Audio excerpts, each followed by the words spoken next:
reality of the new Middle East. Look at who was in the negotiating room for the deal.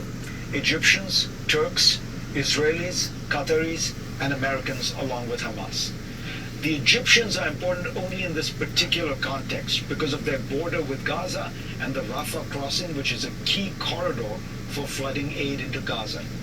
They represent in some ways the old Middle Eastern order, dominated by the large, populous, and culturally rich countries like Egypt, Syria, and Iraq. The new Middle East is dominated by Israel and the Gulf states.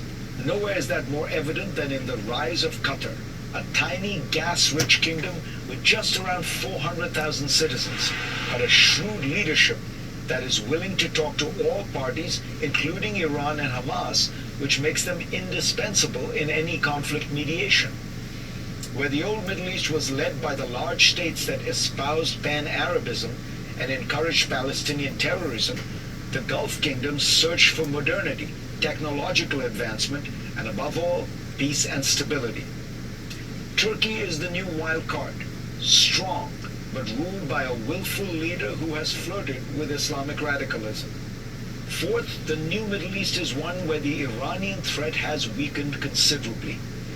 Ever since the Islamic Revolution of 1979, the Arab states have worried about an expansionist, ideologically aggressive Iran. But over the last 15 years or so, Iran has been in economic misery and periodically convulsed by political crises, from a green movement to widespread protests from the women's movement to divisions within its ruling elite. Through all of this, Iran faced a series of devastating Israeli attacks on its nuclear scientists, military leaders, and nuclear facilities, culminating in the attacks in June, which was so comprehensive as to be almost akin to an invasion.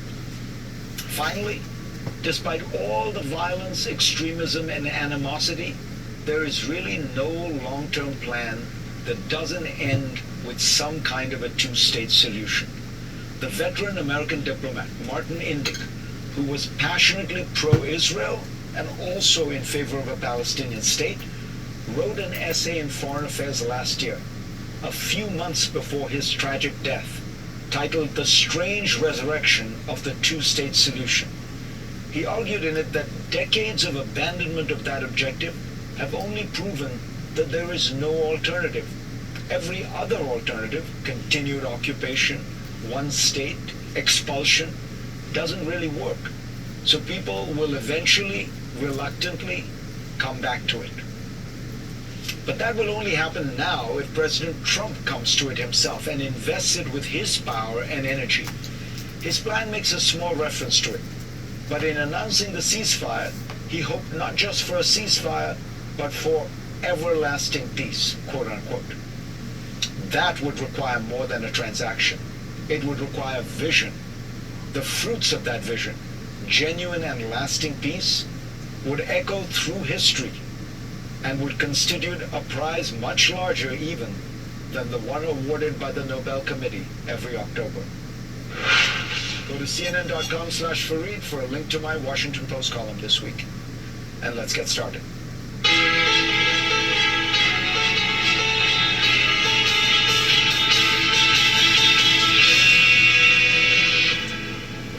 It's been 2 years since the horrific October 7th terror attack on Israel by Hamas.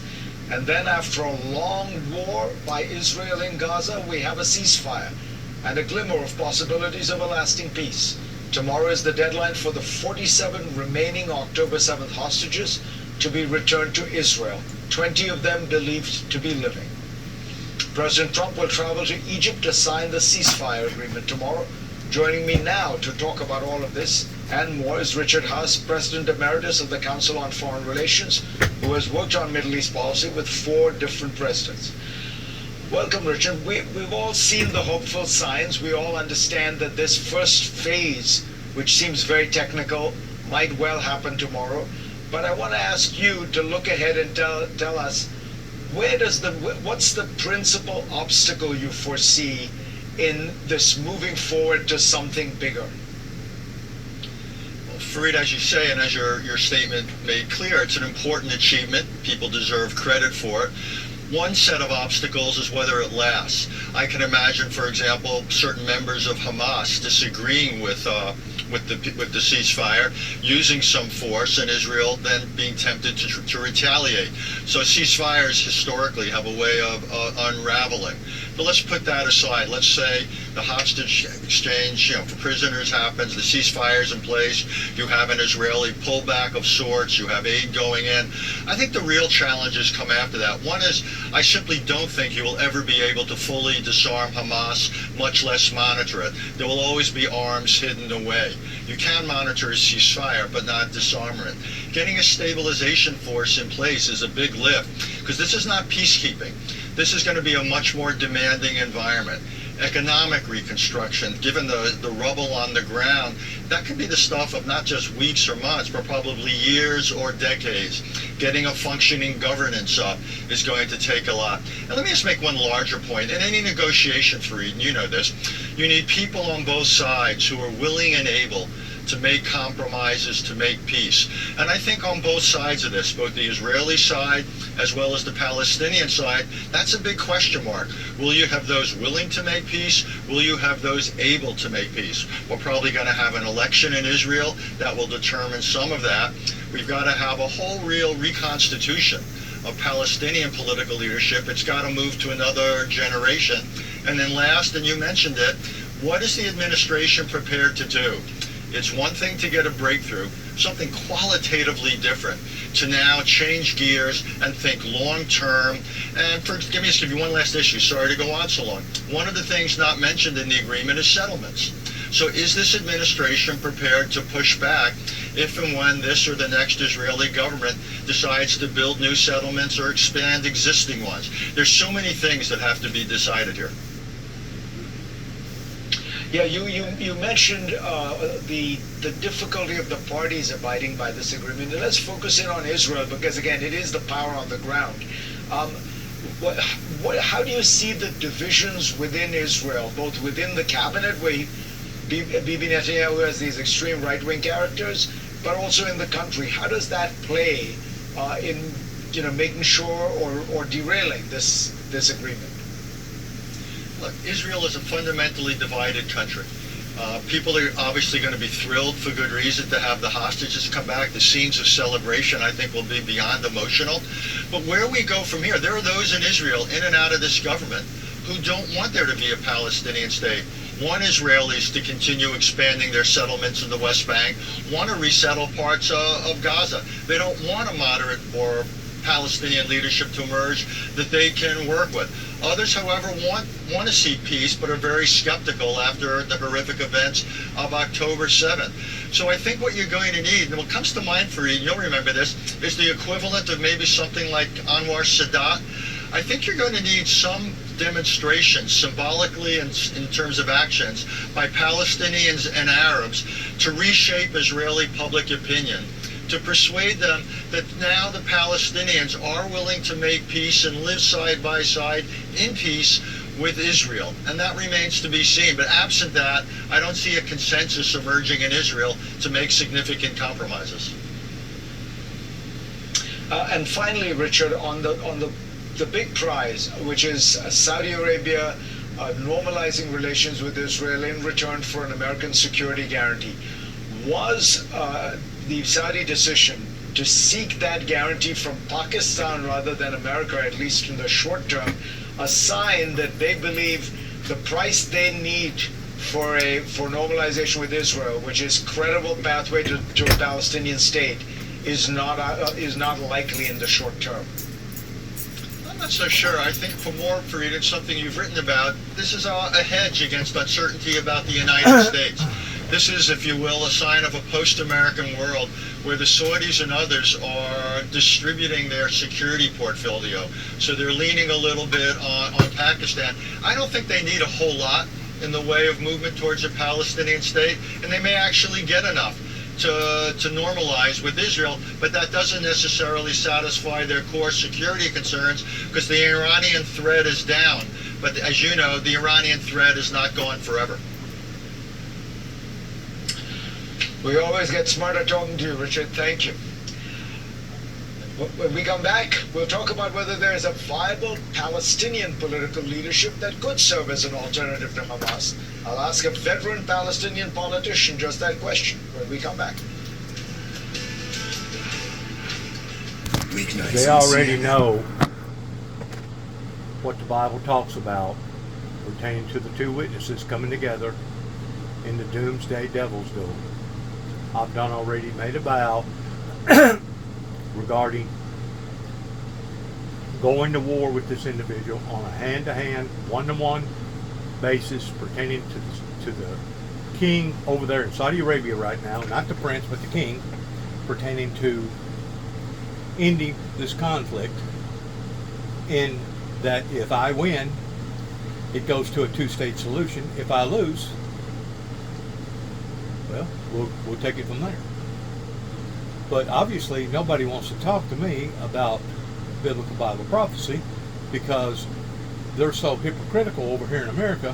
They want to talk about the Bible. They want to talk about the Lord Jesus Christ. They want to talk about biblical Bible prophecy. They want to talk about the two witnesses. But whenever it comes to actually acting upon them, buddy, I'm going to tell you what, I've been beating a dead horse now for over 30 plus years, and I ain't seen a movement yet. I've tried to rally the people, just like I told my investigator this morning. Had a pretty in-depth conversation with him because he thinks by me going up to Waverly, up toward Waverly in Humphreys County, investigating what went on pertaining to an industrial accident up there, that I'm basically taking my hand and putting it on a hot burner.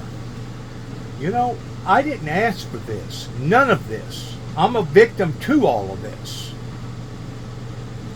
Whenever the Father chooses you or calls you out to do a certain particular purpose, and you accept that calling, then it becomes a neutral bystander partnership.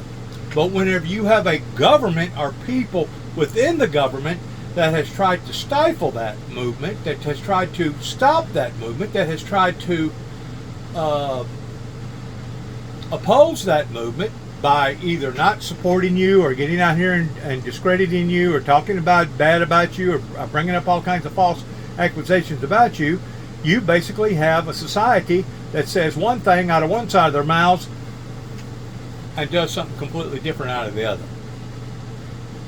I think the Native American person pretty well pegged it whenever he started accusing the European man of basically talking out of both sides of his mouth at the same time regarding white man speaking with forked tongue. This is the very reason why that we've seen all the chaos and the anxiety and all the misery that's been released now just within the past 30 plus years. That's now come back and haunted a great deal of people in America. That's brought suffering, anguish, pain, horror, sorrow, you name it. And they're still not wanting to stand up and be accountable for what that they have done, or rather what that they should have done that they didn't do. So, you know, whenever it's hanging in the balances like this, whenever I hear all this stuff about Middle East peace, which there's nothing wrong with that, but you know what? We've been hearing this now for how many years? We've been hearing this about Middle East peace now for how many years? And it seems like every time we talk about peace in the Middle East, it gets worse. It seems like we talk about peace over in Ukraine, pertaining to Russia, it gets worse. It seems like every time we talk about peace in America, it actually gets worse. Proof is in the pudding in what we're actually seeing versus what we're talking about. It's one thing to talk about peace, and it's another thing to act upon to it. Like I told my investigator, where's my Joel Osteen congregation? Where's my 40,000+ people that supports the Windmill Ministries in regards towards love and hope, grace, mercy, peace? And he asked me, he said, well, what is your message? What is your message?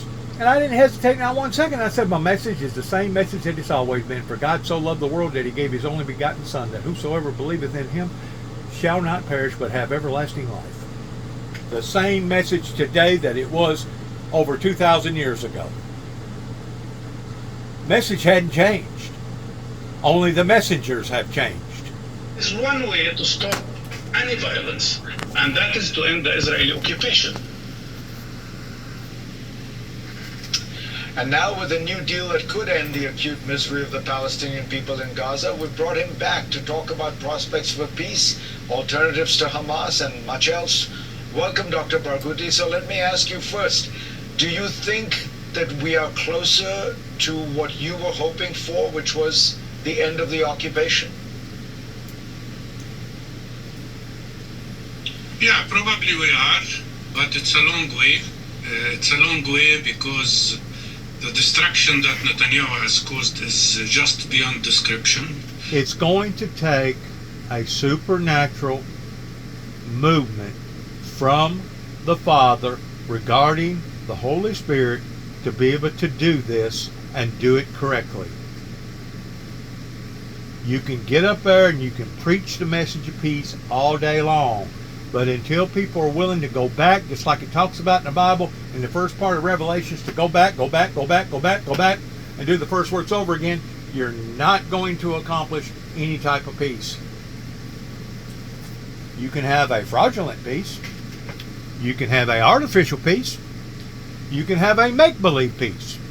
You can have a fairy tale peace. And that's basically what we've been seeing now for the past 30 plus years, ever since the Reagans and the Bushes done what they done in the late 80s. Now, I know I'm not talking over people's heads. I know I'm not just whistling Dixie whenever I look at the facts, putting the dots together from A to Z regarding the controversy over peace. And I also know this, that if you dissect Revelation chapter 6 verses 3 and 4 pertaining to the red horseman, whisper pertaining to the magic man, it's a oxymoron statement, because you cannot take something from something unless it's there to take. And yes, on the latter part of the verse, it talks about a purging or a wide world slaying on all continents. But before it gets to that point, you got to have peace. They talk about peace all day long. You can talk about peace until you're black, blue in the face. Just because you talk about it don't mean that you're actually embedded into it. You know, the Bible says, blessed are the peacemakers, right? It also says, blessed are those that cometh in the name of the Lord. Around here in this particular area, the Jubilees Windmill Ministries missions never was blessed by the public. Never was blessed by the so-called preachers and the deacons and the evangelists and the teachers and the Christian society around here. A matter of fact, it was the Christian society that went up against the message, more so than the heathen, more so than the agnostic or the ones that really could care less about religion.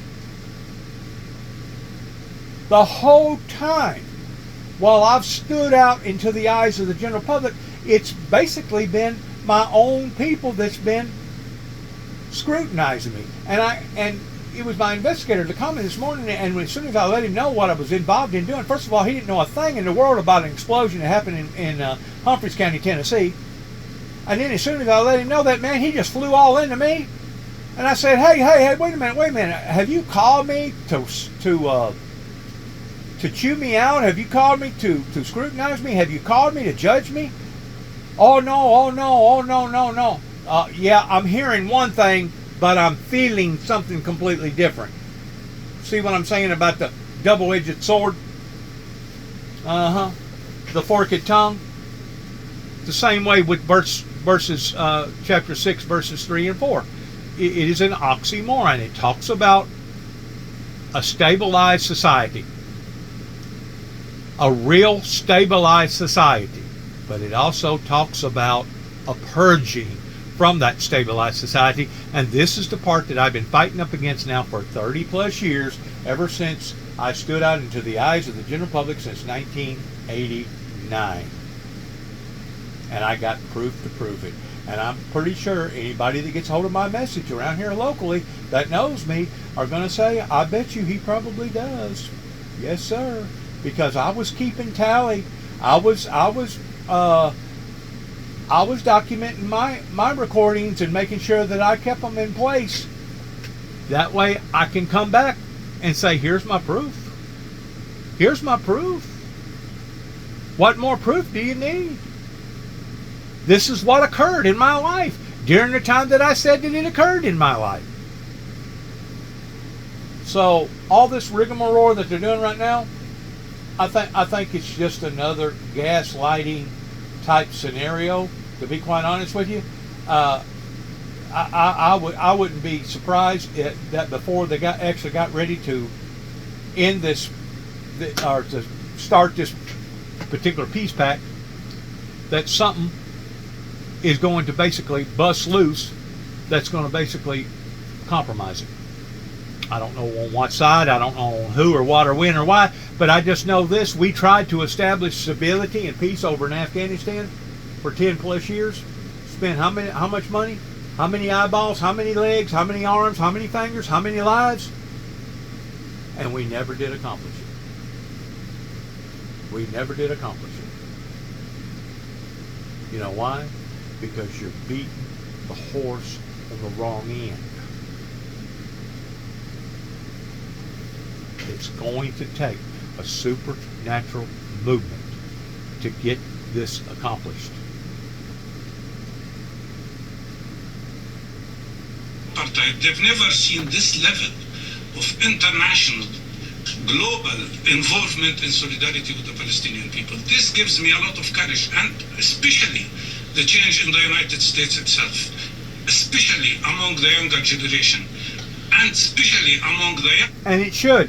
And the reason why you're seeing such of a movement from the international communities is because they realize that we do live on a very, very small planet in comparison to what it was 50, 60, 75 years ago. And everything today affects everything else.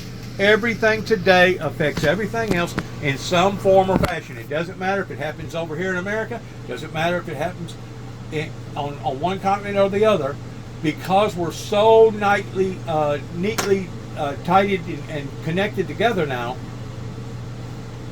everything affects everybody else's affairs. And these people in the Middle East, regardless whether it's Turkey, regardless of whoever, they can see this. And if they care anything at all about their own livelihood, about their own continent, they're going to try to work things out. So in that aspect, there has been an improvement, but you're still not going at it in the right way. You're still leaving the very person that was anointed by God of spearheading peace in 1988, whenever 9 tapes wound up in President Reagan's Oval Office. You're ignoring him. You're ignoring the messenger and not giving him a place in society. And I'm not one to want to change history at all, regardless whether it's the history of the Native American people or the history of Hitler or the history of what has happened in the past or what the history is right now that's unfolding. But whenever you have facts to prove what you're talking about, regardless whether it's Ruby Ridge, regardless whether it's Waco, Mount Carmel, Texas, regardless whether it's the Oklahoma bombing, regardless whether it's 9/11, whenever you have all these facts and you're still ignoring those facts, that is a sign of insanity. So it's reached a point with society's insanity that basically maybe I am leaning more towards maybe we are doomed. Maybe the only thing that's going to turn them around, providing that they ever do get turned around, is going to be the wrath of God showing himself. And if that's what it takes, then so be it. But don't come blaming Dennis James Juby Jackson for it. Because Dennis James Juby Jackson has been giving out advisories and warnings now and done spent probably well over $500,000 and over half of his life in this ministry and still don't get no Joe Osteen supporters? Excuse me?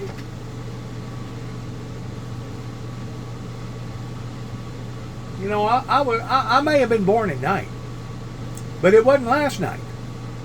And I know I'm not the sharpest knife in the drawer whenever it comes to book sense. A matter of fact, whenever it comes to book sense, I probably am one of the least experienced ones out there. Whenever it comes to reading and writing and arithmetic and science and social security, social algebra and economics and all the above. You know why? Because I didn't have the privilege of being able to do those things whenever I was a young boy growing up as a young adult, because of the abusive misbehavior that, once more, the scars of war that was brought upon to my father leashed those same scars out on his family. And how many other families out there have went through similar circumstances or similar type behaviors? A whole lot. A great deal. A great deal. And it's really sad to think that it has taken this much of an eruption in civil society towards seeing all these natural catastrophes and seeing all these problems develop just within the past 25, 30 years. It's really sad that this is what it takes to awaken the sleeping giant. And I still wonder if the sleeping giant has been awakened. Especially whenever I don't get no telephone calls, I don't get no letters, I don't get nobody knocking on my door wanting to know how can they help. So I go on about doing things the same way I've been doing things, by putting out my information out to the general public. And that was another thing that my investigator said. He said, what business is it of yours what goes on in other people's lives? I said, first of all, it's everybody's business. It's called public domain. And whenever the government started trying to accuse me of me being a monster by placing a brand on me, once they realized that they weren't going to be able to brand me toward me being psychologically, emotionally, chemically imbalanced, then they changed their concept in their tactic in trying to brand me as me being basically a monster. And the whole time, the monsters are the people that hadn't been doing their jobs. The monsters are those that was going after the godly people and letting the wicked people get away with murder. The world you describe, India is spreading its influence a lot through culture, through trade, correct, not through conquest. That's the really attractive thing at the center of this whole story, is that many other religions were spread by either colonialism or by outright conquest. India's empire is an empire of the spirit. The fact that you have the modern Indonesian airline Garuda named after the vehicle of Vishnu in Hindu mythology, the fact that the largest Hindu temple in the world is not in India but in Cambodia at Angkor Wat, the fact that the largest Buddhist monument in the world is in Borobudur in Java, these are a long way from India. And there's a whole period of history from about 200 BCE to 1200 AD when Sanskrit has the same role in Asia that medieval Latin had throughout Europe in the Middle Ages, or what French was as the international language of diplomacy in the 19th century. The fact that all Tolstoy's characters are speaking to each other in French. If you were in 10th century Java, or if you were in Afghanistan in the 7th century, you'd be speaking Sanskrit. If you were a courtly, civilized ambassador moving from country to country, or if you were a scholar, and the stories you would tell. Now see, as spectators, we can back up now because of so much industrial age movement that's went on, and because of the satellites, because of the computer, because of the internet, we can now back up and start putting these dots together like he's doing right now, which is it's high tech history as far as I'm concerned, because it's nailing it to the cross. Well, our numbers, Arabic numbers, because that's where the West got them from. But the Arabs got them from the Indians, and they call them Hindu numbers. Yeah. Still, if you go to Egypt, people talk about Hindu numbers. And somehow, and I don't quite understand how, it's just dropped out that all these things originated in India. And once you put it together, it's a very impressive list. Now, India right now has a Hindu nationalist government that has made a particular project of the idea of recovering kind of original India, because I think it's fair to say they regard the entire 1,000 years almost of Muslim conquerors that came in, then British conquerors that came in, as being kind of almost foreign history. So is the book viewed by them as a kind of a talisman? Well, I think one of the problems is that because this has been tied up with sort of militant and muscular nationalism, it's often sort of spun off away from facts and more to do with patriotism than reality. But you don't have to make any of this stuff up, though, because the real story is actually so extraordinary. No one outside India knows, for example, this extraordinary mathematician Brahmagupta, who came up with the idea of zero. And thanks to him, we have place value, tens, hundreds, thousands. We have binary, we have algebra, we have algorithms. In fact, the word algorithm is named after the man who translated Brahmagupta's work into Arabic, Al-Khwarizmi. And the word algebra comes from the nickname of his book of translation, which was called Al-Jabr. When you look at India today, complicated country. This is advancement knowledge that today we can grasp. 100 years ago we couldn't. The South Delhi Sultanate. Yeah. How much do you think this past influences India today? I think there are things which run through it. For example, India's ability with mathematics. If you go and look at what Islamic scholars were writing about India in 12th century Spain, they say Indians were the masters of mathematics, that no one has such a facility for numbers and mathematics, and go to Silicon Valley and people will tell you the same story today. And I think it's an important story to tell, because I don't think many people in the West realize the speed with which India is growing and gathering pace. Last year, India overtook Great Britain to become the fourth economic power in the world. It will overtake both Japan and Germany in the next 5 years. So the question by the end of the century is we don't know whether it's going to be America, China, or India, but it's certainly going to be those three at the top of the pecking order. And we should know more about Indian history and India's enormous influence in the world, because it's going to become, whether you like it or not, an extremely important and influential country, and it's already becoming so now. And now we do, because we have this amazing book, William Dalrymple, The Golden Road, which it really is, and it's beautiful photographs inside. Also your podcast, which I love. I'm a big fan. Empire Pod. Thank you. Always a pleasure. Thank you, Reed. Thank you. And in more ways than one, I actually disagree with what he was talking about right there, because I personally think that mankind actually started over in Africa, and then it went from there to basically the Mayans and the Sphinx and South America and Mexico, and I mean, there was, of course, it was advancing on the other side of the world too, that we can now recognize and see these things, just like various characteristics whenever they was basically making the same imagery, but there was no way humanly possible that they could communicate with one another of knowing what each one was doing as far as copycats. But yet now, today, because the world has shrunken, we can now look at these things and say, there is a resemblance here. It has to be more than just mere coincidence. Thanks again for listening. Good luck to all of us. Good luck in the peace pact that Donald Trump is pushing so hard to make.